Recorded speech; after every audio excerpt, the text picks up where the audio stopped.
आज हम देखेंगे भारतीय संविधान का अनुच्छेद 4।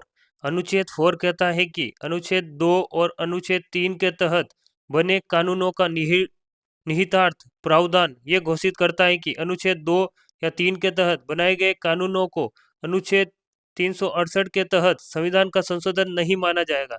मतलब अनुच्छेद 4 कहता है कि अनुच्छेद 2 और अनुच्छेद 3 के तहत जो कानून बनाए जाते हैं उसे अनुच्छेद 368 के तहत संविधान संशोधन नहीं माना जाएगा। मतलब अनुच्छेद 2 और अनुच्छेद 3 के तहत जो कानून बनते हैं वो सामान्य विधायी प्रक्रिया के माध्यम से बनते हैं, मतलब साधारण बहुमत से पास हो जाता है। जबकि अनुच्छेद 368 के अंतर्गत विशेष बहुमत प्लस आधे राज्यों की सहमति चाहिए। अर्थ ऐसे कानून एक साधारण विधायी प्रक्रिया के माध्यम से पारित किए जा सकते हैं। तो ये याद रखना है कि अनुच्छेद 2 और अनुच्छेद 3 के तहत बनाए गए कानून अनुच्छेद 368 के तहत संविधान का संशोधन नहीं माना जाता।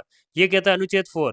और ये तो समझने के लिए मूल पाठ ये है, अनुच्छेद 2 और अनुच्छेद 3 में निर्दिष्ट किसी विधि में पहली अनुसूची और चौथी अनुसूची के संशोधन के लिए ऐसे उपबंध अंतर्विष्ट होंगे जो उस विधि के उपबंधों का प्रभावी करने के लिए आवश्यक हो, तथा ऐसे अनुपूरक, आनुषंगिक और परिणामिक उपबंध भी जिनके अंतर्गत ऐसी विधि से प्रभावित राज्य या राज्यों के संसद में और विधानमंडल या विधानमंडलों में प्रतिनिधित्व के बारे में उपबंध है अंतर्विष्ट हो सकेंगे, जिन्हें संसद आवश्यक समझे। बस इसे एक बार पढ़ना है।